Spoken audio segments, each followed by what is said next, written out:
ሰላም እንዴት ናችሁ? ይህ የ10ኛ ክፍል የታሪክ ወይም የሂስትሪ ትምህርት ነው። በዛሬው ክፍለ ጊዜ ትምህርታችን ምዕራፍ 3 ክፍል 3 እንመለከታለን። ዩኒት 3 ቪዲዮ 3። በዛሬው ክፍለ ጊዜ ትምህርታችን የመነሻ የውይይታችን ርዕሰ ሐሳብ የምናደርገው the causes for the downfall of Emperor Theodorus II in 1868 የሚለውን ነው። በ1868 የንጉሠ ነገሥት ዳግማዊ ቴዎድሮስ የውድቀት ምክንያቶች ምንድናቸው የሚለውን አንስተን እንወያያለን። እንግዲህ በባለፈው በክፍል 2 the making of modern Ethiopian state from 1855 to 1913 በሚለው ርዕሰ ሐሳብ ሞደርናይዜሽን ስንል ወይም the making of modern Ethiopian state ስንል ምን ማለት ነው? በኢትዮጵያ የሞደርን ስቴት ግንባታ ጉልህ አስተዋጽኦ የነበራቸው ታሪካዊ ነገስታት እነማን ናቸው የሚለውትን ዘርዝረን ከነዛ ውስጥ የመጀመሪያውን ወይም ደግሞ ቀዳሚውን ኢምፐረር ቴዎድሮስ ሰከንድን ተመልክተን ነበረ። እንግዲህ ኢምፐረር ቴዎድሮስ ሰከንድን በተመለከተ እንዴት ወደ ስልጣን መጣ በሁለት ከፍለን አይተናል። የቋራ ገዢ ከሆነ በፊት ከመሆኑ በፊት እና የቋራ ገዢ ከሆነበት ጊዜ ጀምሮ ደግሞ ኢምፐረር ቴዎድሮስ ሰከንድ ተብሎ በአቡነ ሰላማ አት ደረስጌ ማርያም በ1855 ፌብሩዋሪ 9 እስከተሾመበት ጊዜ ድረስ ያደረገውን ያሸነፋቸውን ሜጀር ሪጅናል ሎርድስ እና ያደረጋቸውን ባትሎች አይተናል። ን ከዛ በኋላ በአቡነ ሰላማ አት ደረስጌ ማርያም ፌብሩዋሪ 9 1855 ኢምፐረር ቴዎድሮስ ሰከንድ ኪንግስ ኦፍ ኢትዮጵያ ተብሎ እንደተሾመና በስልጣን ዘመኑ ያደረጋቸውን ሞደርናይዜሽን አተምትስ ለምሳሌ ሚሊተሪ ደሞዝ የሚከፈለው ለመጀመሪያ ጊዜ ሳለሪ ቤዝድ የሆነ ሰልፍ ኢንዲፔንደንት ሚሊተሪ ኦርጋናይዜሽን ለማቋቋም እንደሞከረ፣ የጦር መሳሪያ ለመምረት እንደሞከረ አይተን ከዛ በኋላ ወደ ስልጣን ከመጣም በኋላ በተነሱበት ተቃውሞዎች ከውስጥም ከውጭም ያደረጋቸው ሚሊተሪ ካምፔኖች አይተን ነበር ያቆም ነው። በዛሬው ክፍለ ጊዜ በመጨረሻ ሰዓት ገድቦን ያላየነውን የአፄ ቴዎድሮስ ውድቀት ምክንያቶችን አንስተን ወደሚቀጥሉት የኢትዮጵያ ነገስታት እናልፋለን ማለት ነው። እንግዲህ when you see the cause for the downfall of Emperor Theodorus II in 1868 ምክንያቶቹን በሁለት ከፍለን ማየት እንችላለን፣ ውስጣዊና ውጫዊ ምክንያቶች ብለን። ስለዚህ the cause for the downfall of Emperor Theodorus II can be grouped as internal causes and external causes. The causes for the downfall of Emperor Theodorus II can be grouped as internal causes and external causes ውስጣዊና ውጫዊ ምክንያቶች ብለን በሁለት ልንከፍላቸው እንችላለን። ኢንተርናል ኮዞችን ስንመለከት ዋን internal causes for the downfall of Theodorus II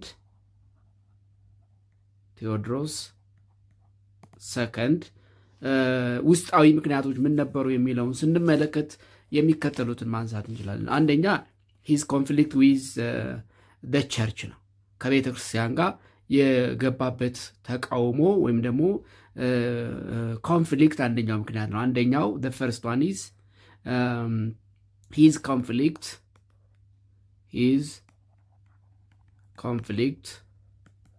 with the church ወይም with the church leaders ማለት እንችላለን። ከቤተ ክርስቲያን መሪዎች ጋር የገጠመው ኮንፍሊክት ወይም ደግሞ ኮንፍሮንቴሽን አንዱ ውስጣዊ ምክንያት ነበር። ስለዚህ አንደኛው ኢንተርናል ምክንያት ሂዝ ኮንፍሊክት ዊዝ ቸርች ሊደርስ ነው። ለምንድን ነው ከቤተ ክርስቲያን መሪዎች ጋር ኮንፍሊክት ውስጥ ኮንፍሮንቴሽን ውስጥ የገባው ካልን ሁለት ምክንያቶችን ይቀመጣሉ፣ ወይም ደግሞ ሁለት ምክንያቶች ይነሳሉ። ዋይ ለምን ዋይ ካልን this was because of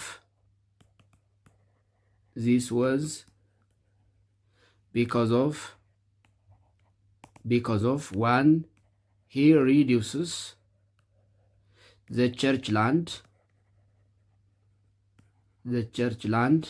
and distribute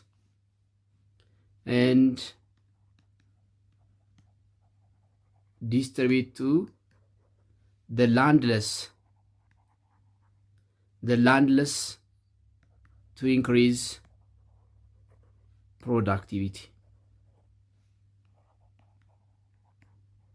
እንግዲህ በወቅቱ ቤተክርስቲያን ሰፊ መሬት ስለነበራት ማረስ ያልቻለችውን መሬት በመንጠቅ መሬት ለሌላቸው በመስጠት ምርታማነት እንዲጨምር ማድረጉ ነው። ስለዚህ የቤተክርስቲያንን መሬት መውሰዱ እና ለድሆች ወይም ደግሞ መሬት ለሌላቸው ማከፋፈሉ አንደኛው የጸቡ ምክንያት ነበረ። ሁለተኛው ምክንያት he reduces the number of priests and diacons into 5. He reduces the number of priests and diacons in each church to 5. እንግዲህ በተለይ በኢትዮጵያ ኦርቶዶክስ ተዋሕዶ ቤተክርስቲያን እምነት ስርዓት ውስጥ ያላችሁ በቅዳሴ ሰዓት የሚሳተፉት 5 አባላት ናቸው። 2 ካህናትና 2 ዲያቆናት። ኦፍኮርስ ይህ ምክንያታዊ ነው። ቤተክርስቲያን 7ም 12ም 24ም 5ም አርጋ የቅዳሴ ልዑካንን ልትሰይም ትችላለች። የአንድ ቤተክርስቲያን አስተምሮ የራሱ የሆነ አመክንዮ ያለው፣ ነገር ግን ሌላው ሰርቶ መብራት አለበት፣ አርሶ መብላት አለበት። ስለዚህ በቅዳሴ ሰዓት እንግዲህ በወቅቱ 24ም ከዛም በላይ የሆነ በቅዳሴ የሚያሳልፈው ካህን ብዙ ስለነበረ ለመቀደስ ለምስጋና 5 ካህን ወይም ደግሞ 5 ልዑካን 2 ካህናትና 3 ዲያቆናት በቂ ናቸው በሚል ሌሎቹን ወደ ስራ እንዲሰማሩ የሚል አዋጅ አውጆ ነበረ፣ ወይም ደግሞ ሀሳብ አንስቶ ነበር። ይሄ እንግዲህ ከቤተ ክርስቲያን ጋር እንዲጣላ ያደረገው ምክንያት ነው። 5 ወደ 5 ስንል 2 priests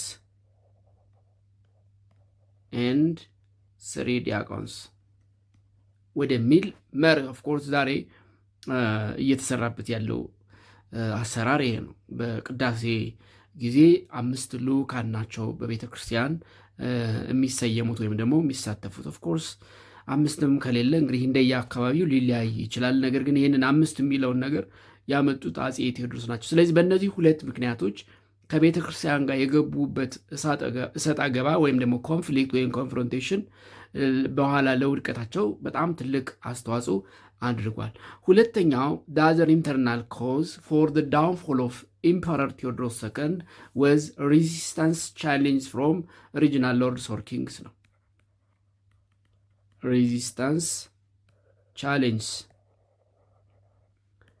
from the regional lords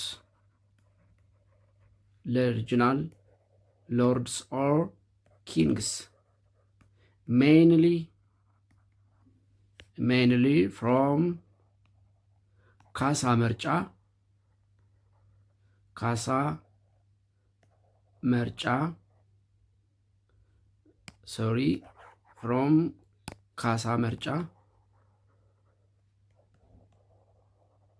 መርጫ of ትግራይ and ሚኒሊክ of ሸዋ። በተለይ የአፄ ቴዎድሮስ በጣም ተቀናቃኝ የነበሩ የትግራይና የሸዋ ገዢ የነበሩት ካሳ መርጫ በኋላ ዮሐንስ ፎርዝ ተብለው የተሰየሙት ንጉሠ ነገሥት ዮሐንስ ፎርዝ የተባሉትና የሸዋ ሀገረ ገዢ የነበሩት ሚኒሊክ ናቸው። ስለዚህ ኢንተርናሊ ከቤተ ክርስቲያን እና ከአካባቢው ወይም ደግሞ ከሌሎች ሪጅናል ሎርድስ ወይም ኪንግስ ጋር የገጠማቸው ሬዚስታንስ ለውድቀታቸው ምክንያት ሆነዋል ማለት ነው። ስለዚህ በዋናነት ኢንተርናሊ እነዚህ ይነሳሉ። ሁለተኛ ኤክስተርናል ኮዝስ፣ ሰከንድ external causes for the downfall of Emperor Theodorus II in 1868 በ1868 ከውስጣዊው ምክንያቶች በተጨማሪ ውጫዊ ምክንያቶች ነበሩ። ውጫዊ ምክንያቶች ምንድናቸው ብለን ካን ፎሬን ኢንተርቬንሽን ሜንሊ ደግሞ ብሪቲሽ ሚሊተሪ ኢንተርቬንሽን ነው። ፎሬን ኢንተርቬንሽን that is the British military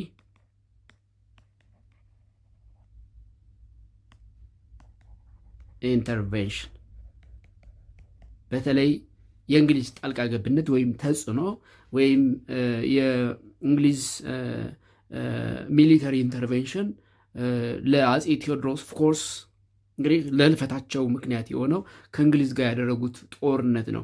ለምንድን ነው ከእንግሊዝ ጋር የተጣሉት አጼ ቴዎድሮስ የሚለውን ስንመለከት what was the cause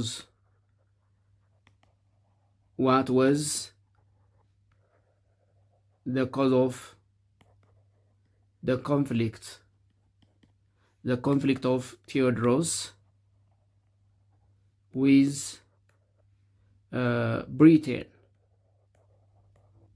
ብሪቴን የሚለውን ስናነሳ እንደምታስታውሱት ከአጼ ቴዎድሮስ ሞደርናይዜሽን አተምት ሚሊተሪ ወይም ደግሞ ስትሮንግ ሚሊተሪ ኦርጋናይዜሽን መመስረት ነው።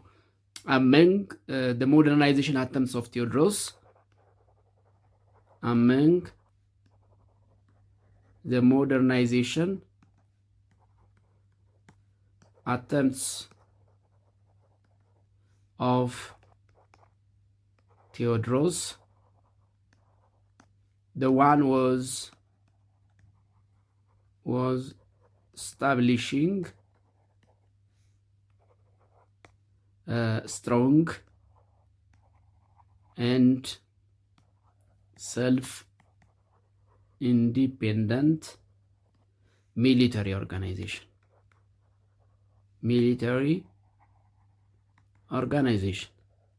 ጠንካራ ራሱን የቻለ የመከላከያ ሰራዊት ተቋም መገንባት አንደኛው ሞደርናይዜሽን አተምት ነው።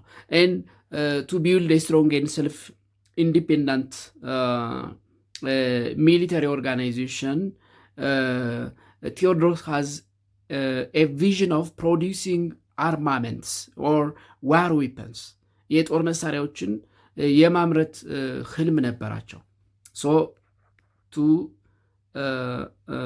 create strong military organization,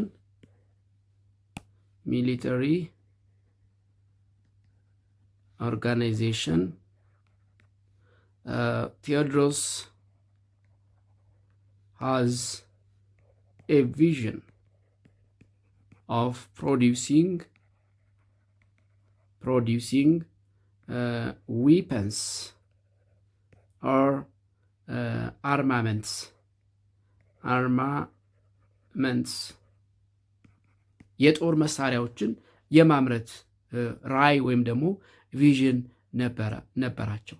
and to produce weapons, Theodorus needs the help of missionaries or foreigners live in their territory. በግዛታቸው ይኖሩ የነበሩ ነጮችን ወይ ደግሞ ሚሽነሪዎችን እርዳታ ፈለጉ to produce war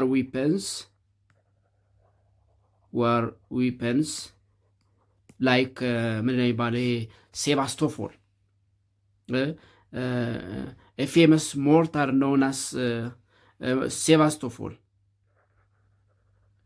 Famous mortar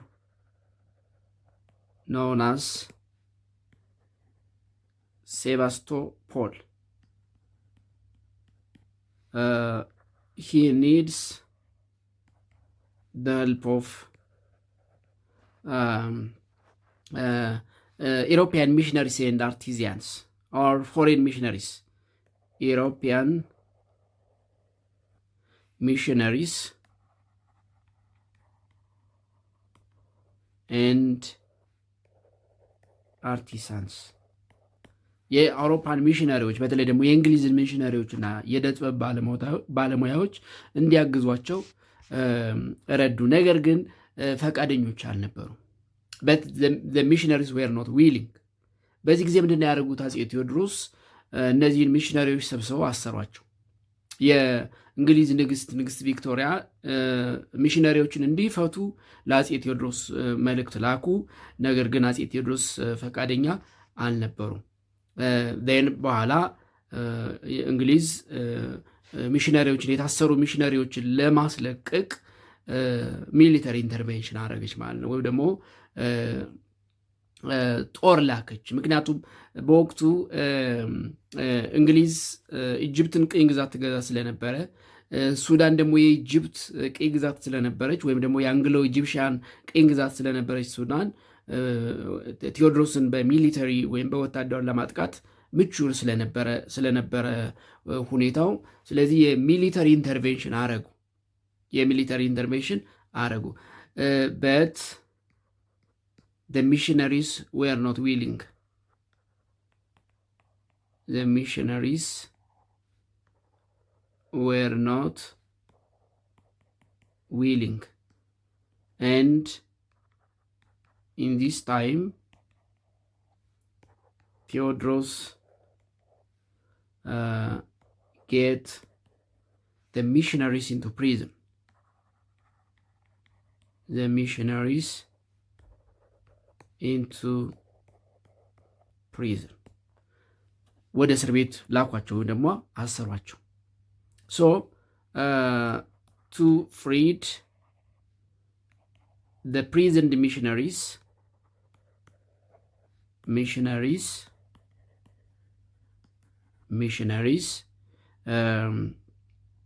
Britain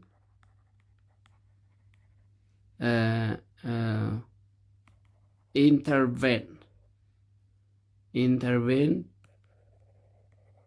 through military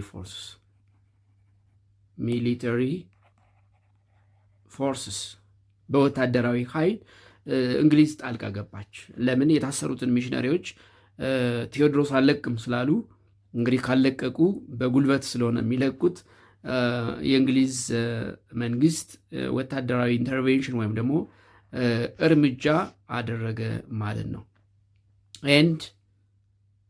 and fought with Theodros at the Battle of Magdala.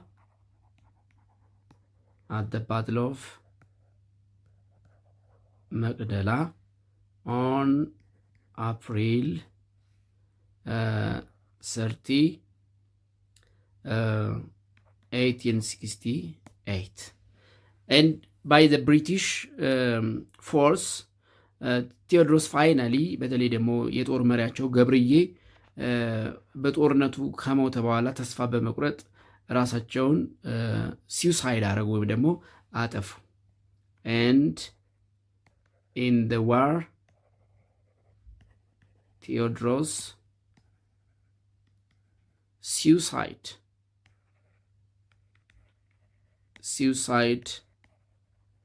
himself,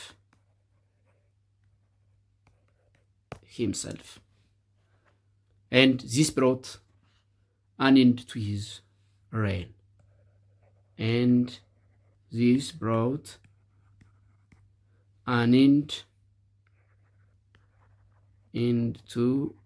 his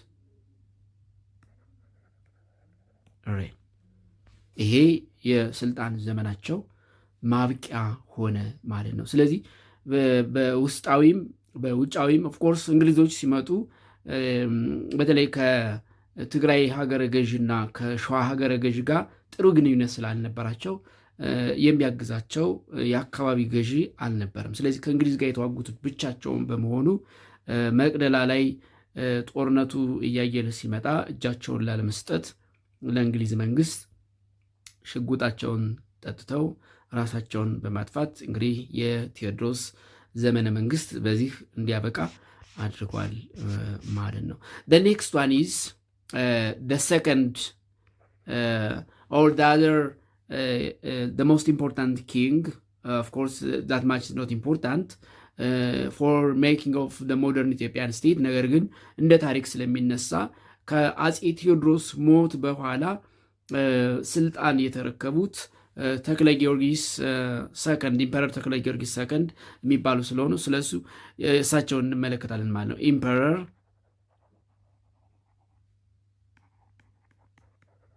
ተክለ ጊዮርጊስ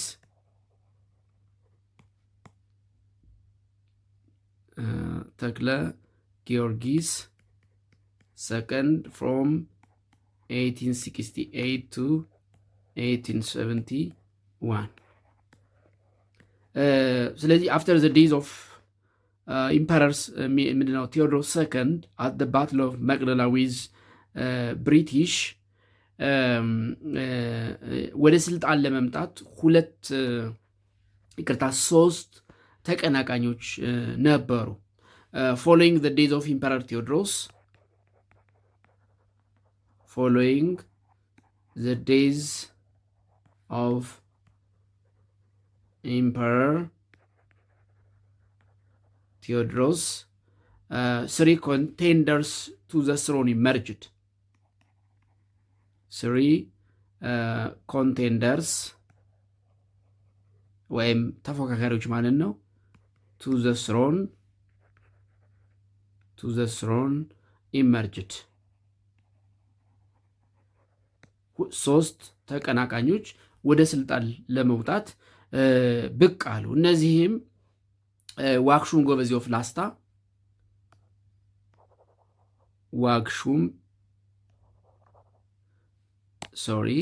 ዋክሹም ጎበዜ ኦፍ ላስታ፣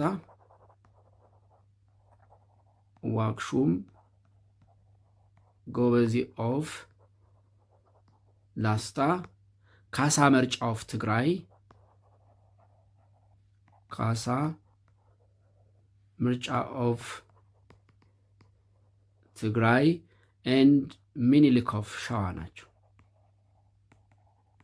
ሚኒሊክ ኦፍ ሸዋ በተለይ አጼ ቴዎድሮስን ኢንተርናሊ ይቀናቀኑ የነበሩ ብለን ያነሳናቸው ካሳ መርጫ ኦፍ ትግራይ እና ሚኒሊክ ኦፍ ሸዋ በዋናነት ይጠቀሳሉ። ስለዚህ የአጼ ቴዎድሮስን ሞት ተከትሎ ወደ ስልጣን ለመውጣት ፉክክር ያደረጉ የነበሩ ወይም ደግሞ ተገዳዳሪዎች ዋክሹም ጎበዜ ኦፍ ላስታ፣ የላስታ ሀገረ ገዢ የነበረው ዋክሹም ጎበዜ፣ የትግራይ ሀገረ ገዢ የነበረው ካሳ መርጫ፣ የሸዋ ሀገረ ገዢ የነበረው ሚኒሊክ ነበሩ። ነገር ግን እንግዲህ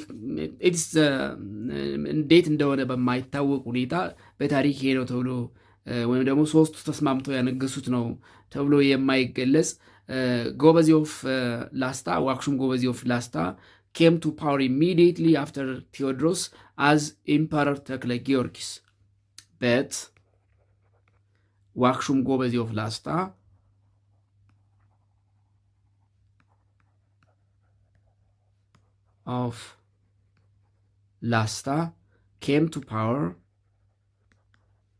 came to power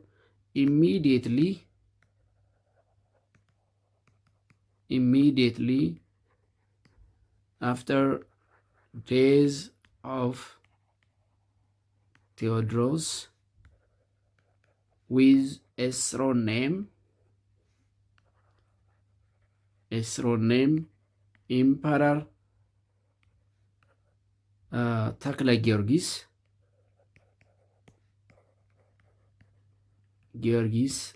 second and ruled Ethiopia from 1868 to 1871 ከ1868 እስከ 1871 ባለው ጊዜ ኢትዮጵያን ለማስተዳደር ሞክረዋል። ነገር ግን የዋክሹም ጎበዜ ወደ ስልጣን መምጣት በካሳ መርጫ ኦፍ ትግራይና ሚኒሊክ ኦፍ ሸዋ ተቀባይነት አላገኘም። በት ሂዝ came to power was strongly opposed by ካሳ ምርጫ ኦፍ ትግራይ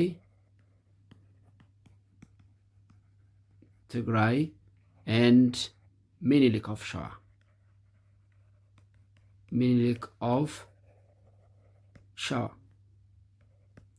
በተለይ በካሳ ምርጫ ኦፍ ትግራይ እና በሚኒሊክ ኦፍ ሸዋ ከፍተኛ ተቃውሞ ገጥሞታል። ምክንያቱም ወደ ስልጣን መምጣቱ ያን ያክል ተቀባይነት አላገኘም። እንግዲህ እንዴት ባለ መልኩ ወደ ስልጣን እንደመጣ ወይም ደግሞ ኢምፐረር ተክለ ጊዮርጊስ ተብሎ እንደተሰየመ እንኳን ግልጽ የታሪክ ማስረጃዎች ያን ያክል አይቀርቡበትም። ዝም ብሎ የይስሙላ አዜ ፑፔት ኪንግ የይስሙላ ንጉሥ ሆኖ ግን ለ3 ዓመት ቆይቷል። ስለዚህ በተለይ ካሳ መርጫ ዋክሹም ጎበዜ ኦፍ ላስታ በኋላ ኢምፐረር ተክለ ጊዮርጊስ ሰከንድ የተባለውን ለማስወገድ ተደጋጋሚ ጦርነቶች አድርጓል።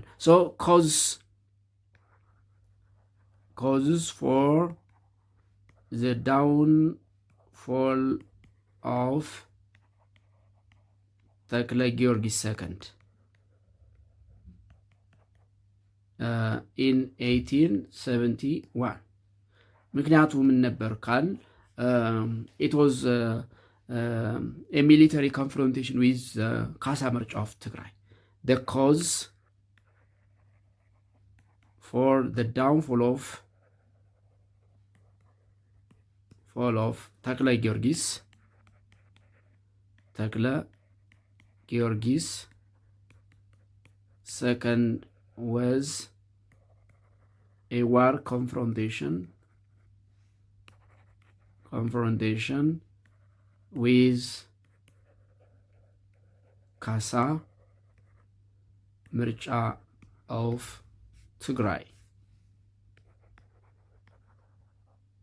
ካሳ ምርጫ ኦፍ ትግራይ ከትግራይ ሀገረ ገዢ ካሳ ምርጫ ጋር ያደረገው ዋር ኮንፍሮንቴሽን አንዱ ምክንያት ነው።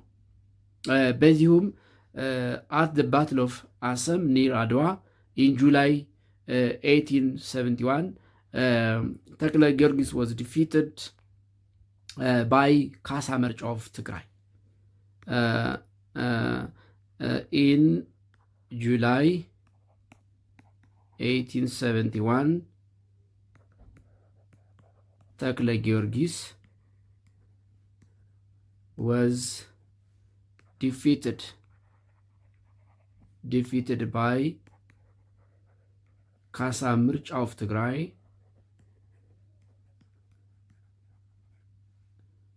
at the Battle of Ansam near Adwa. ካሳ ምርጫ ኦፍ ትግራይ ዋክሹም ጎበዜ ኦፍ ላስታ የነበረውን ወይም በኋላ በንግስና ስሙ ተክለ ጊዮርጊስን at the Battle of Assam near አድዋ ካሸነፉ በኋላ የተክለ ጊዮርጊስ የስልጣን ዘመን አበቃ። ዜን ስልጣኑን ካሳ ምርጫ ወሰዱት ማለት ነው። ሌተሲ ሰርድ ኢምፐረር ዮሐንስ ፎርዝ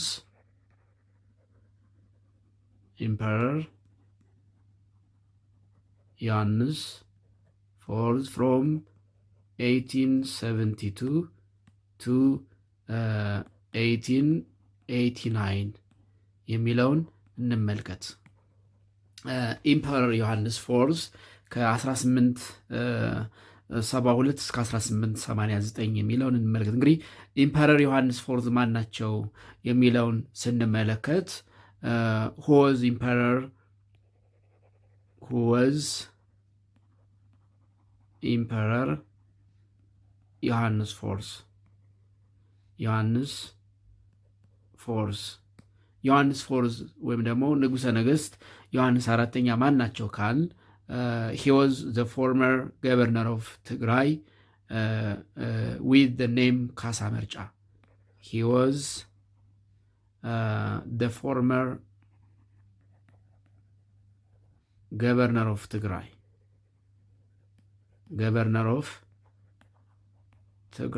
that is ካሳ መርጫ አንዳንድ የቀድሞ ነገስታት ወደ አጠቃላይ የሀገር ንጉሥ ሆነው ሲሾሙ ስማቸው ይቀየራል። ለምሳሌ አጼ ቴዎድሮስ ካሳ ኃይሉ ይባሉ ነበር። ዮሐንስ አራተኛ ደግሞ ካሳ መርጫ ኦፍ ትግራይ ወይም የቀድሞ የትግራይ ሀገረ ገዢ ካሳ መርጫ ናቸው። እንግዲህ ኢምፐረር ዮሐንስ ፎርዝ ተብለው የተሾሙት። ስለዚህ he was the former governor of Tigray that is ካሳ መርጫ and he came to power after he defeated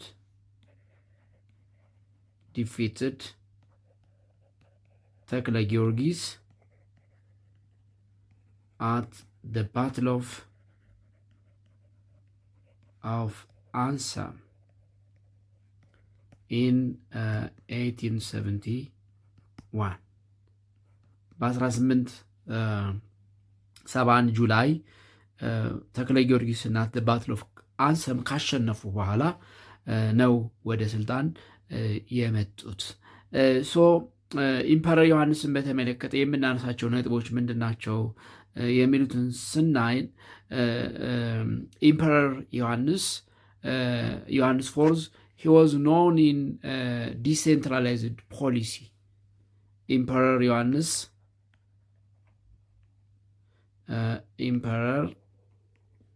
IV was known by his decentralized policy.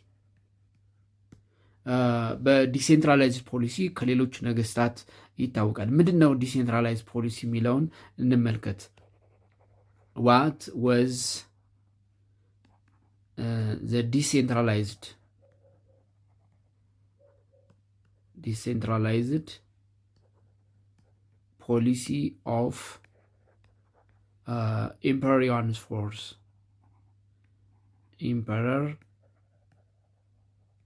ዮሐንስ ፎርዝ ምንድን ነው ዲሴንትራላይዝ ፖሊሲያቸው የሚለውን ስናነሳ እንግዲህ ዲሴንትራላይዝ ፖሊሲን ኢንትሮዲውስ ያደርገው በኢትዮጵያ ታሪክ አጼ ዮሐንስ አራተኛ ነው። ምንድን ነው ይሄ ዲሴንትራላይዝድ ሲስተም? ፐርሚትድ ሪጅናል ሩለርስ ቱ ኤክሰርሳይዝ ኤ ግሬት ዲል ኦፍ አውቶኖሚ ዘ ዲሴንትራላይዝ ፖሊሲ ኦር ሲስተም the decentralized policy or system permitted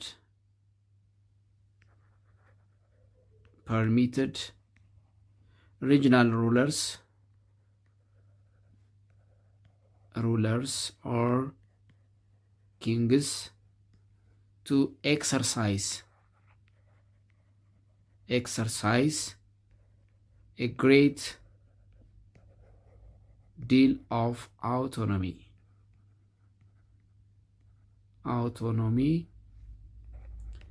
in their territory of administration.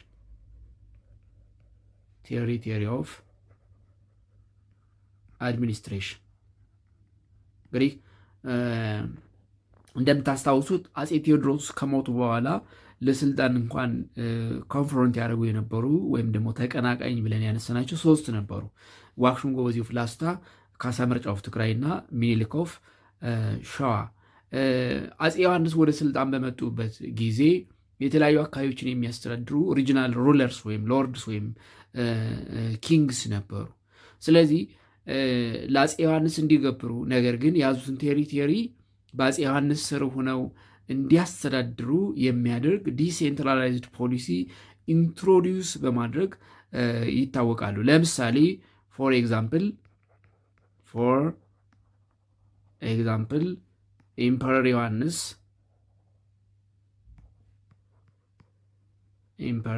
ዮሐንስ ፎርዝ ዋን አሳይንድ ሚኒሊክ as ንጉስ ኦፍ ሸዋ by the Liche agreement made in 1878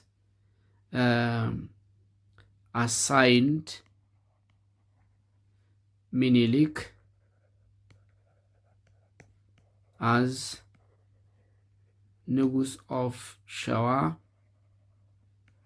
in 1878 by the Liche agreement.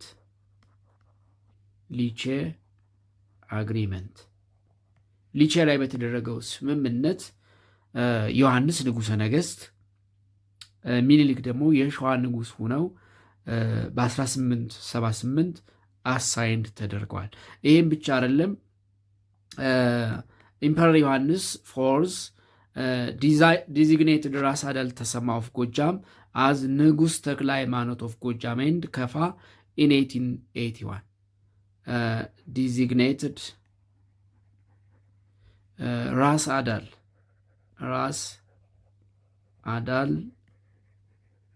ተሰማ ኦፍ ጎጃም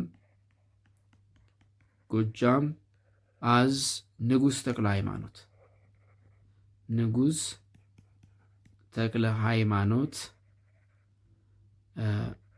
ሃይማኖት ኦፍ ጎጃም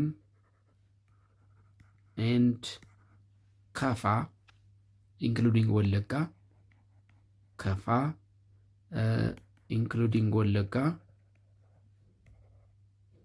ኢንክሉዲንግ ወለጋ ኢን 1881 የጎጃሙን ራስ አዳል የጎጃምና የከፋ ወለጋን ጨምሮ ገዢ እና ንጉሥ ተክለ ሃይማኖት ብሎ በመሰየም ዲዛይንድ አድርጓል።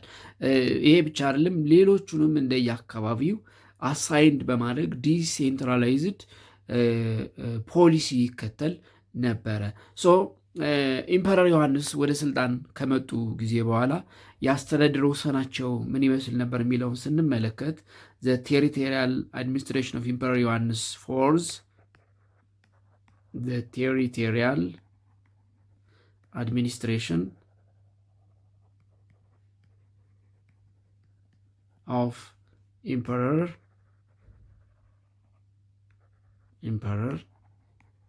ዮሐንስ ፎርዝ የሚለውን ስናነሳ in the time Emperor ዮሐንስ ፎርዝ was administered the following territories. In the time Emperor ዮሐንስ ፎርዝ administered the following territories. የሚከተሉትን ግዛቶች ያስተዳድሩ ነበር። ትግራይ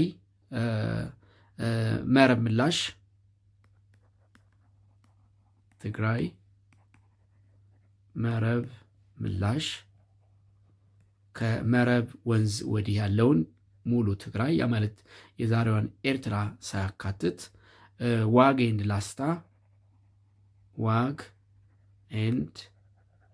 ላስታ ሰሜን ኤንድ ቤገምድር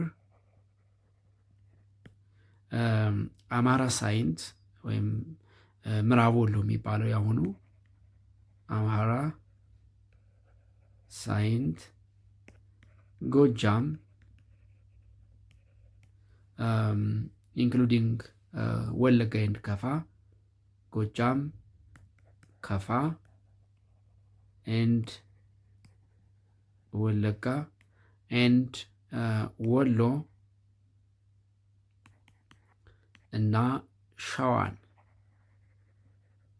ሸዋ ያስተዳድሩ ነበረ።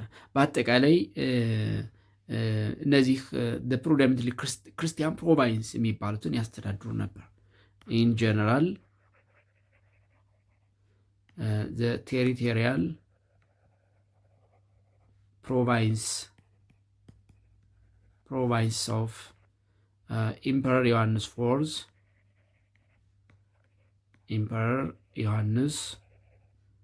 ፎርዝ was including all the Christian dominant provinces, all the Christian dominant provinces. እነዚህ ክርስቲያኖች የሚበዙባቸውን አካባቢዎች በሙሉ ከላይ የጠቀስናቸውን የሸዋ፣ የወሎ፣ የጎጃም፣ የከፋ፣ የወለጋ፣ የአማራ ሳይንት፣ የሰሜንና በጌምድር፣ ዋግና ላስታ፣ ከመረብ ምላሽ ወይም ከመረብ ወንዝ ወዲህ ያለውን የትግራይ አካባቢን ያስተዳድሩ ነበረ። ሌላው ሜጀር ሪፎርሜሽንስ ወይም ደግሞ ያደረጓቸው ምንድነው ለውጦች ምንድናቸው የሚለውን እንመልከት። ሪፎርሜሽንስ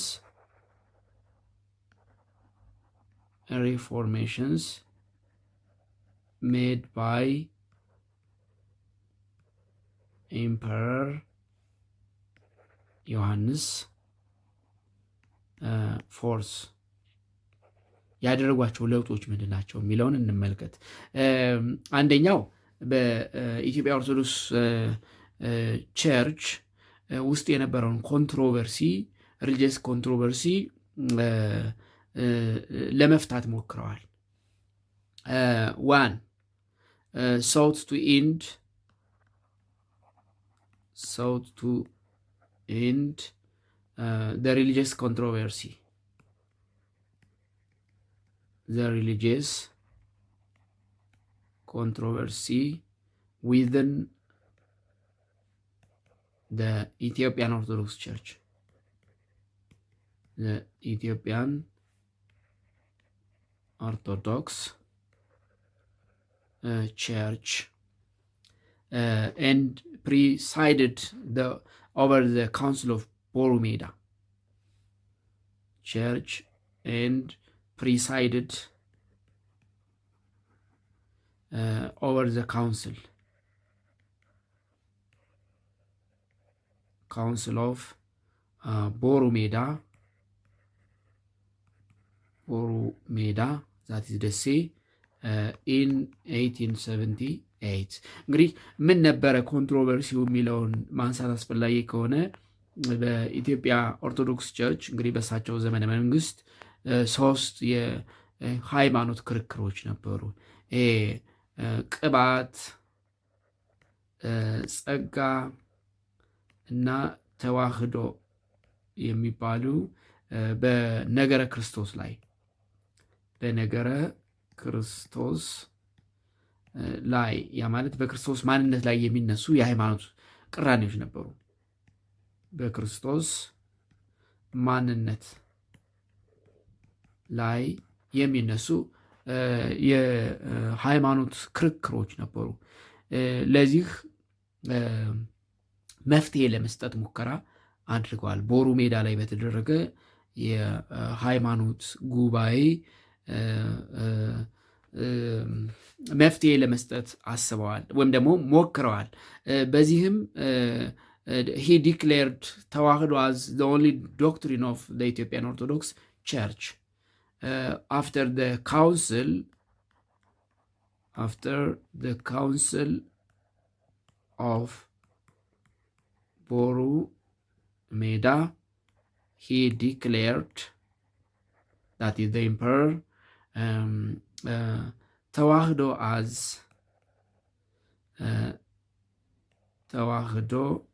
as the only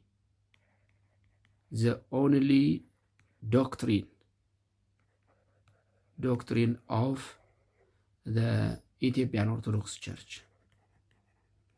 The Ethiopian ኦርቶዶክስ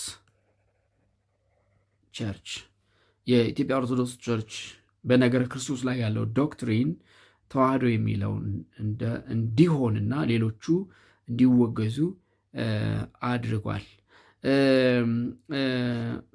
ሌላው እንግዲህ ኢትስ ኖት ሪፎርሜሽን አክቹዋሊ ግን ሌላው ያደረገው ነገር ምንድን ነው? ዳዘር ሪሊጂየስ ሪፎርሜሽን ሂ ፎርስድ ሙስሊምስ በተለይ ደግሞ ወሎ ሙስሊምስ ቱ ቢ ኮንቨርትድ ቱ ኦርቶዶክስ ክርስቲያኒቲ ሂ tried the Wallo Muslims to be converted to Orthodox Christianity. ያ ማለት በሌላ አባባል he declared Orthodox Christianity as the state religion. He declared Orthodox Christianity as the state religion. የኦርቶዶክስ ክርስትና የመንግስት ሃይማኖት እንዲሆን አውጇል ማለት ነው። እንግዲህ እነዚህ ያደረጋቸው አንዳንድ ለውጥ ስለዚህ ሪሊጂየስ ፖሊሲው ኦርቶዶክስ ክርስትና የሀገረ መንግስቱ ሃይማኖት እንዲሆን የሚያዝ ነበር። the religious policy of Emperor Johannes IV, the religious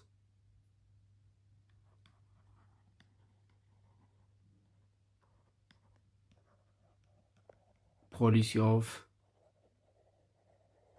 Emperor Johannes IV was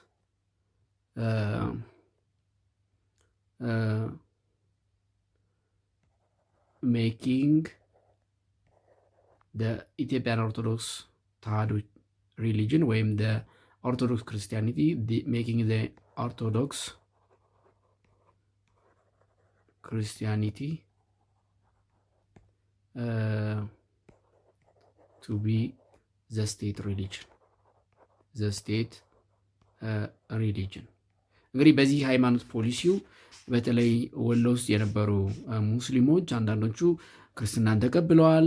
አንዳንዶቹ ደግሞ እንግዲህ ወደ አርሲ፣ ወደ ጉራጌ፣ ወደ ጅማ፣ አንዳንዶቹም ወደ ሱዳን ተሰደዋል።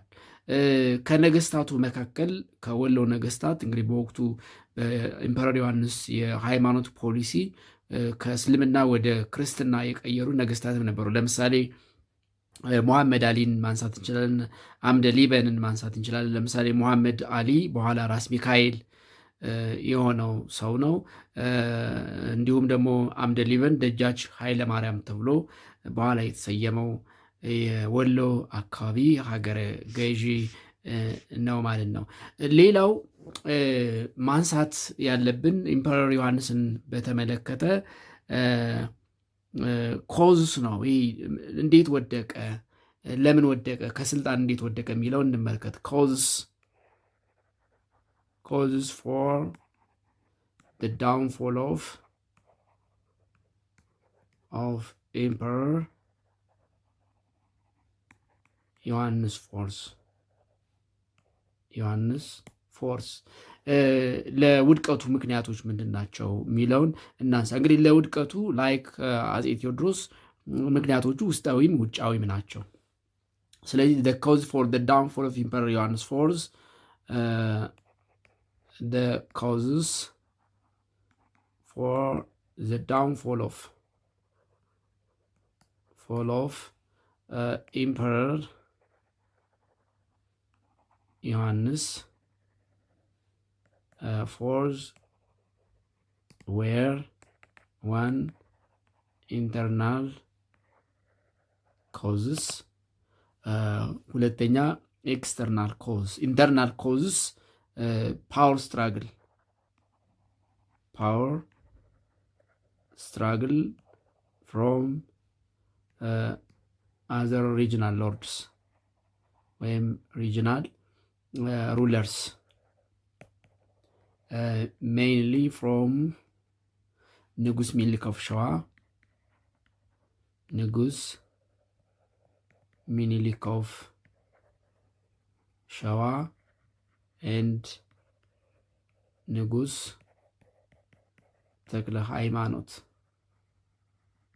ተክለ ሃይማኖት of ጎጃም and ከፋ ጎጃም and ከፋ እንግዲህ ከፋ ሲባል ያኔ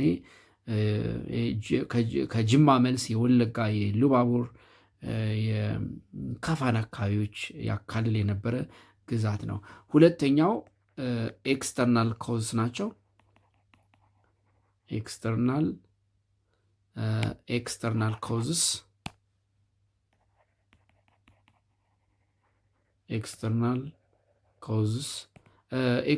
ኮዝስ ፎሬን ኢንቬዥን ነው። ፎሬን ኢንቬዥን ለምሳሌ ማሃዲስትስ ኢንቬዥን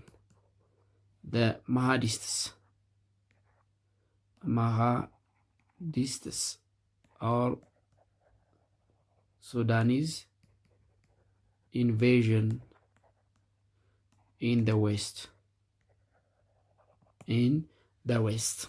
የውስጥ የውጭ ወረራ ማለት በተለይ ደግሞ የማሃዲስቶች ወይም የሱዳኖች ወረራ ነው። ስለዚህ በተለይ ከማሃዲስቶች ጋር የነበረው ኮንፍሮንቴሽን መተማ ላይ በተደረገ ጦርነት እንግዲህ ንጉሱ ተገድለው በማሃዲስቶች አንገታቸው ተቆርጦ እንደተወሰደ ይነገራል። ስለዚህ ዊዝ a battle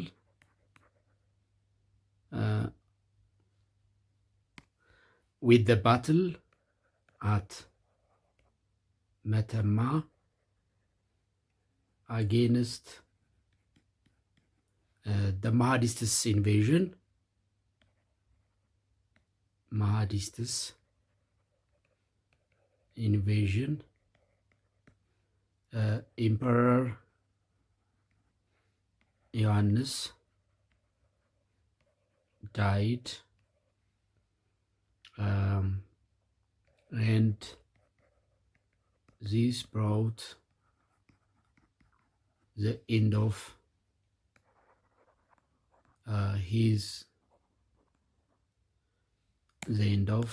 his reign in 1889. ስለዚህ መተማ ላይ ከማሃዲስቶች ጋር በተደረገው ጦርነት ንጉሱ ተገደሉ። የስልጣን ዘመናቸው በ1889 አበቃ ማለት ነው። ስለዚህ አፄ ዮሐንስን ተከትለው ወደ ስልጣን የመጡት ዋናው የአፄ ዮሐንስ ተቀናቃኝ የነበሩት ንጉስ ሚኒሊክ ኦፍ ሸዋ ዊዝ ኤስሮኔም ኢምፐረር ሚኒሊክ ሰከንድ ኪንግ ኦፍ ኪንግስ ኦፍ ኢትዮጵያ ናቸው። እሳቸውን በተመለከተ ደግሞ በሚቀጥለው ክፍል እንመለከታለን። እስከዚያው ደህና ቆዩ።